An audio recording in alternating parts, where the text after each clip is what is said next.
Thank you, Mark. Thank you for that kind introduction, and thank you for the opportunity to present here at Texas Buyouts. I work in Chicago, grew up in Chicago, but I graduated from the University of Texas, so it's always nice to come back down to the area. It feels like home.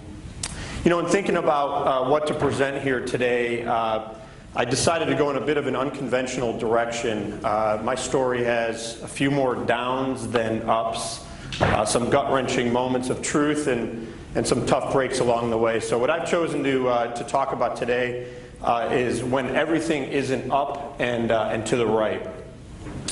So most of you are probably worried that I'm going to talk about the Longhorn football program during my allotted 30 minutes. That would be very appropriate, but it's not what I'm going to talk about today. What I'm going to talk about today is really industry cycles and some core principles and things to rely on that may come in handy if you find yourself on the other side of a tough cycle.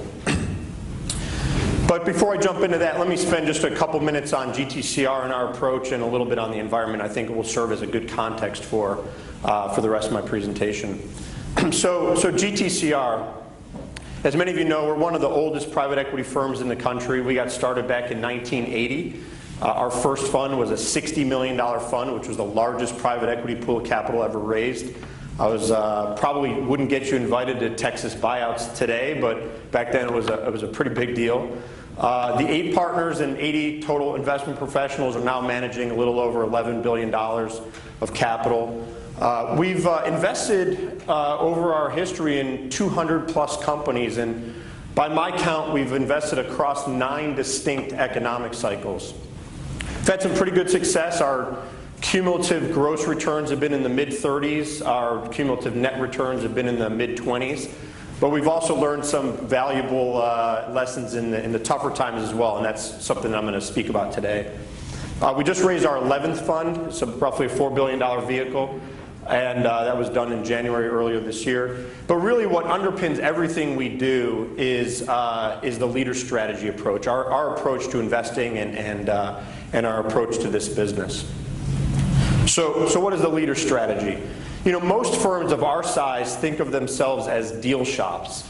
That's not what we do. We do 2 things. In the domains where we have core expertise, we do research-based fundamental investment thesis development.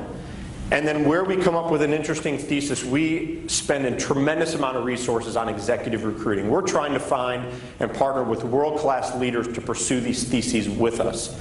And we're looking for a certain type of opportunity. We're looking for opportunities where the business requires some change and where our new management teams can come in and be the change agent. So, you know, I like to describe it. We like some of the funkier, kind of hairier, storied situations. These aren't troubled businesses, but these are businesses that require a fair bit of work and where our teams can come in and have the greatest impact. So how does that work in practice? What does that mean? It's a little bit nebulous. Just to give you some raw statistics, you know, I joined the firm about 15 years ago. Since then, we've brought in a new management team into 70% of our opportunities. Excuse me. And how do we do that? This is really where the core of the leader strategy is most different. When we find a world-class team, we actually partner with them. We form a new separate company. We call it a management startup, and we fund that company with several $1 million for several years. And we go out together, our team and the management team, to pursue the thesis and pursue the asset or series of assets that's consistent with that approach. So there's a lot of advantages to this, but I'd really highlight 2. I think these are the 2 that resonate the most with me. First is the origination network that gets created, highly complementary. We've got our network of intermediaries, deal finders, bankers, brokers, who are finding us opportunities that fit that thesis that we've announced. But at the same time, our management teams have their history in the industry of people they used to compete against, people they used to work with, and their own set of intermediaries. And those 2 complementary networks, we think, bring us opportunities that are otherwise not available in the private equity industry. So that's been a tremendous help and resource for us. The second is on the diligence side. You know, when we're pursuing opportunities, we're locked armed with our own teams for the most part. We have alignment with them, so they're helping us to create the underwriting plan. They're figuring out the tricks of the trade and where the bodies are buried during the diligence phase. So we get the unique insights, but we also get a lot of alignment. And that's a little bit different than necessarily relying on either a consultant or the CEO who is at the business, who on one hand is trying to sell you the business for the highest price, and at the next moment is going to be your partner. Just a different alignment of incentives at that point of diligence. And so what types of deals do we do? What are the situations where our teams can come in and make the biggest impact? On the operational transformation side, we find a lot of opportunities in corporate carve-outs. If you think about it, these are typically non-core, undercapitalized, undermanaged divisions of larger corporations. These are instances where our teams can come in, identify what needs to be built functionally, and have the expertise in their industries to kind of stand the business up on its own as an independent entity, give it life, and build the capabilities to help it grow. So that's one area. The second area is helping founder entrepreneurs who have done an incredible job of dominating their niche and taking their business to a certain level, but need some help to take their business to the next level and expand relationships, expand customer opportunities, and expand their product markets. So operationally, those are the two places where we tend to get some great traction.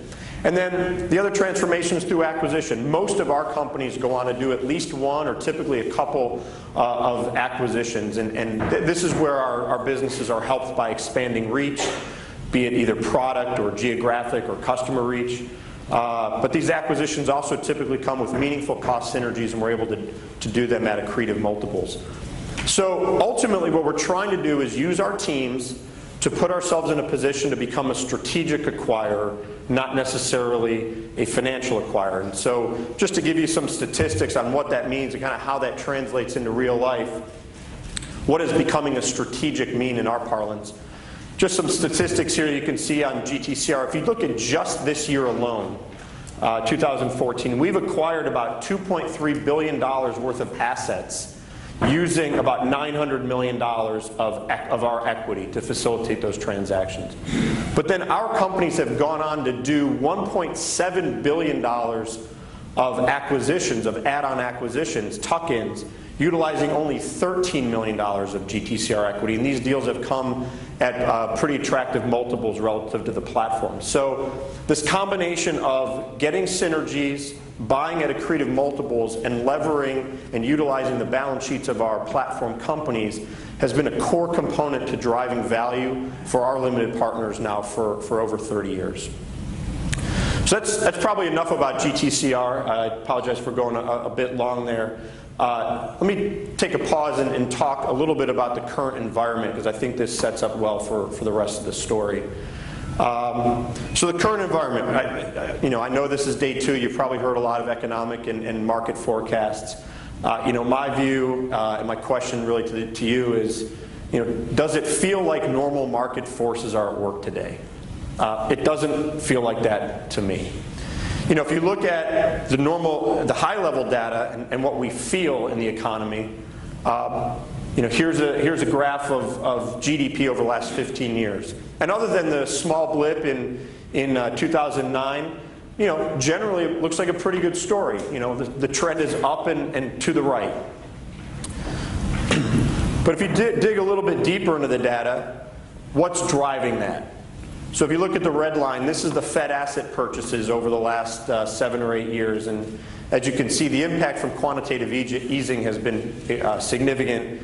And quantitative QE3 and the twist at the end is particularly impactful. The impact of that naturally has been borrowing rates and LIBOR, which is represented here by the blue line. LIBOR has basically been zero for the past 5 or 6 years. So with return on cash virtually zero, with bond yield to maturities at next to nothing, where does capital flow?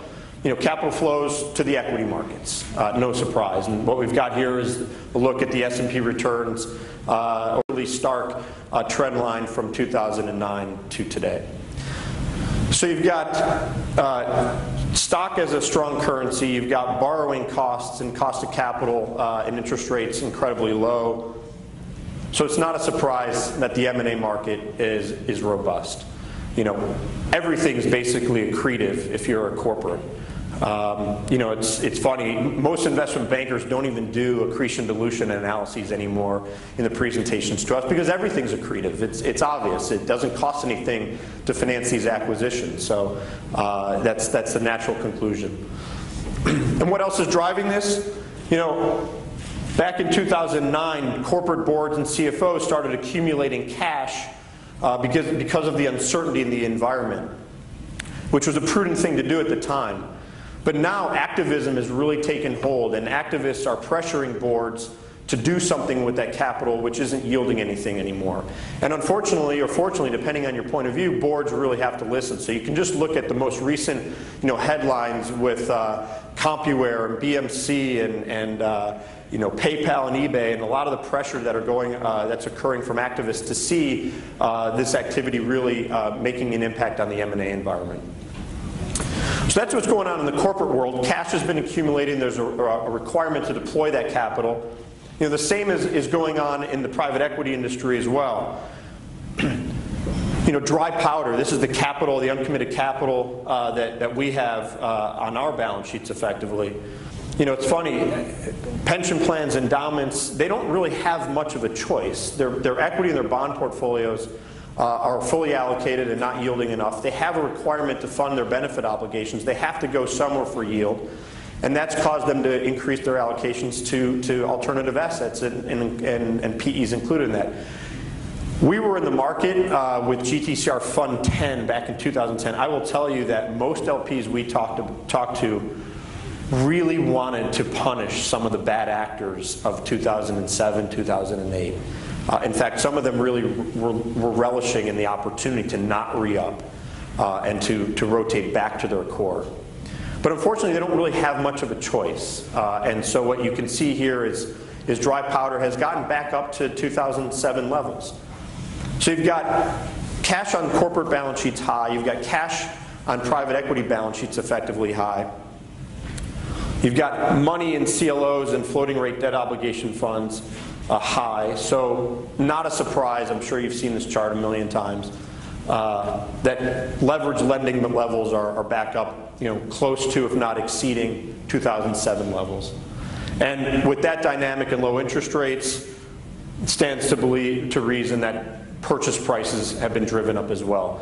And today, from what we're seeing in the data, purchase price multiples are actually higher in 2014 than they were in 2007. So let me just pause here and say, I don't know how long this cycle is going to last. I don't know what's going to cause it to change.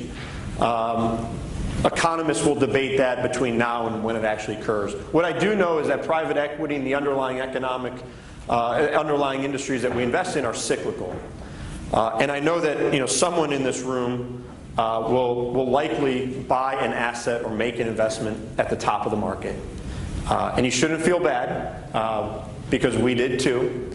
And what I'm here to talk about in the rest of my time are some core principles, some key tenets to fall back on and think about if you find yourself at that point in your investment or in the investment cycle. So let me talk about Landmark Aviation. Landmark is a Texas-based company. I chose to talk about it not because I enjoy coming up here and talking about one of my most challenging deals. It would be much more fun, frankly, to talk about one of our towering home runs, I promise. But I'm going to talk about it because it's a great business that got caught in a really nasty cycle. And we had to rely on some tools to get through that. Landmark is an FBO network. FBO, if you're not familiar with it, is a fixed-based operation. These are effectively the fueling stations for the general aviation industry. So they provide hangaring service, fuel service, and terminals. They pump fuel, and that's how they make their margin. Pretty attractive industry dynamics. Typically at an airfield, there's anywhere between one and maybe a couple of FBOs, so very attractive kind of competitive dynamics. So what was our thesis? What did we like about Landmark Aviation at the time? Referencing back to our core strategy, it was a classic GTCR strategy deal.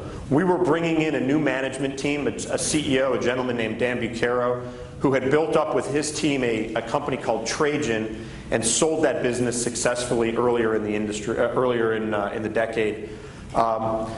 It was also kind of a funky corporate carve-out. We were buying assets out of Dubai Aerospace. We were merging it with a couple of assets that Dan had already accumulated. And we had to pull all this together and integrate them to create a standalone network. So a lot of work to do, pretty funky situation, but one that there was some meaningful change to be had. Secular growth in the industry had been strong for over 15 years. We went back, we weren't that foolish. We went back and looked at the recession in 2001 and said, how did this industry perform during the 9/11 crisis? And the business performed really well. The industry actually grew through that period. FBOs have long-term 15, 20-year leases on airports. Very hard to get from municipalities, very hard to unseat an incumbent if you do get one, so great barriers to entry. And then competitively, as I mentioned, you're typically either the sole provider, or maybe you have one or two competitors, so the very nice micro, local competitive dynamics.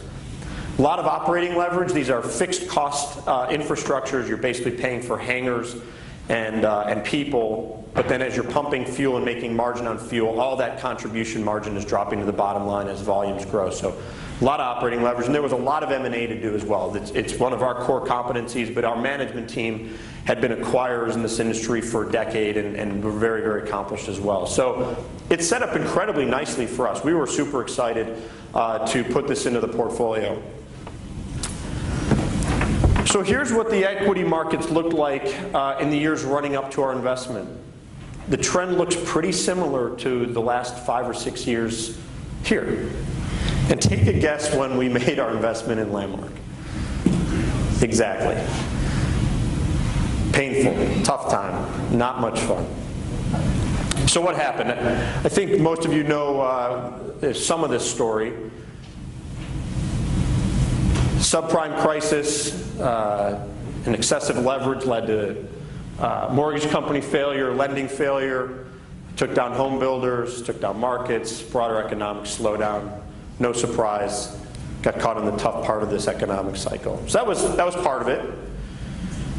And if that wasn't enough, despite the economy slowing, oil went from $60 a barrel, which is ironically where it is today, to $150 a barrel in the summer of our first summer of owning Landmark. And oil is the raw material ingredient in the jet aviation fuel that we pump. So we couldn't pass along these costs fast enough to our customers. And if we did, we were reducing demand.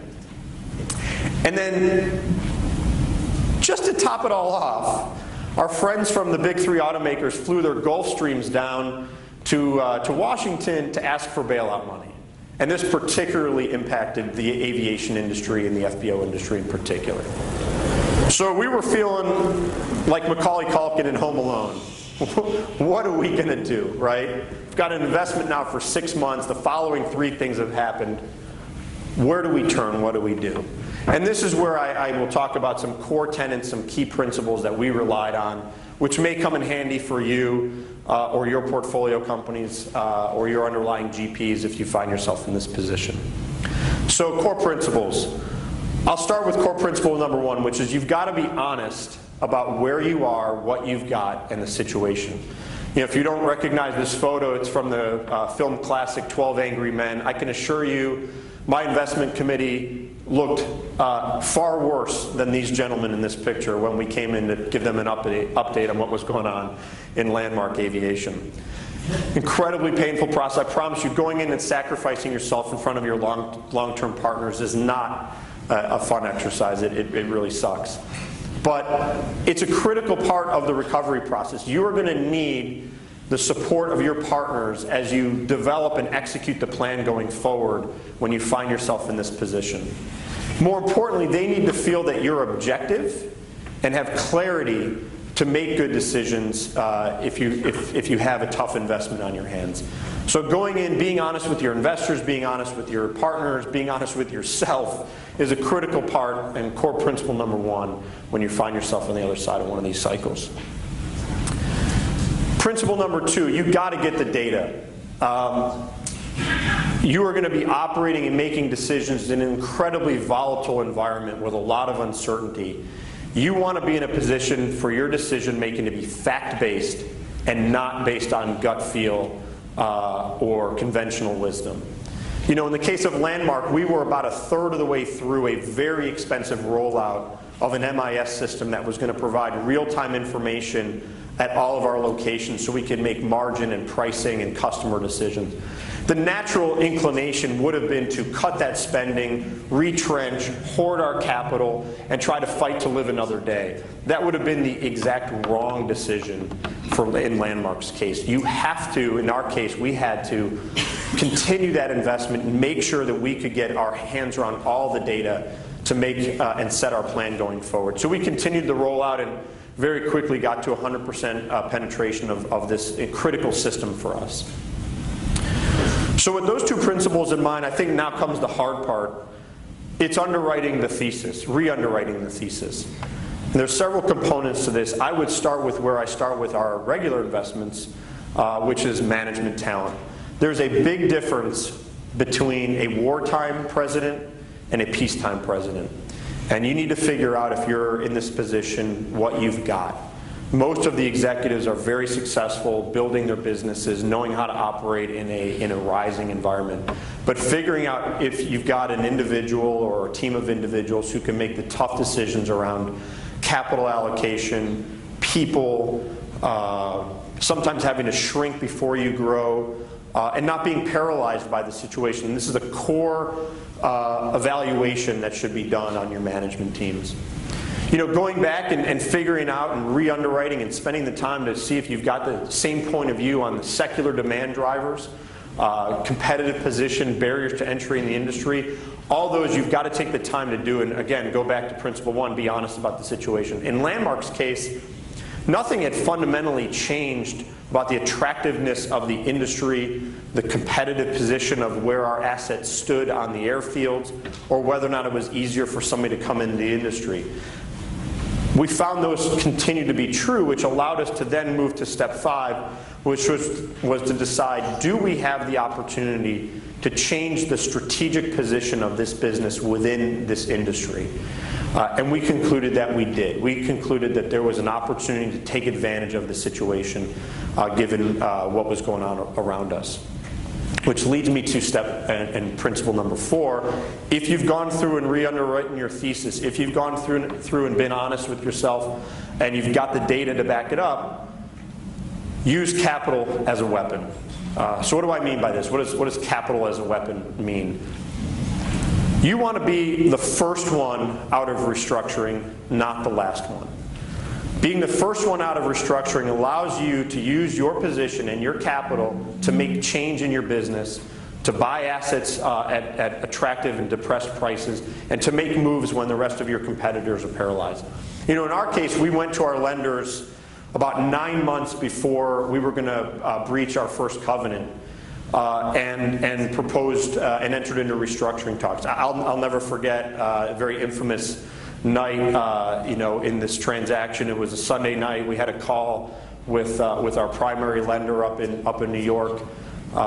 Turns out he was kind of a classic, you know, restructuring kind of workout guy. So you can probably close your eyes and picture this individual. But there was a Yankees-Red Sox game going on, a critical playoff game on a Sunday night, and he's sitting there yelling at the TV, and then getting on the phone and yelling at us about ruining the Yankees-Red Sox game and for the ridiculousness of our proposal. So it was an incredibly uncomfortable call, but we made it through it. And ultimately we came to the conclusion and negotiated a position where we would put in new equity, additional equity to support the growth of this business. So it was a bumpy flight, but we ultimately got to a critical and important decision. Utilizing your capital as a weapon also translates to management.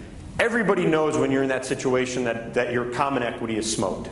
That's not what you're working for anymore. What you're working for is figuring out ways to take your capital and realign incentives. You've got to set out what are the new goals and what are the new behaviors that you want from your management team, and then how do you line up incentives to create those behaviors and support those behaviors. So we did that. We did that quickly. We got our partnership back in line with our management team, and that proved to be critical as we thought about how do we set our strategic direction going forward. And with that, once you've set that direction, core principle number 5, if you've got clarity on what you want to do, go and go quickly and do it aggressively.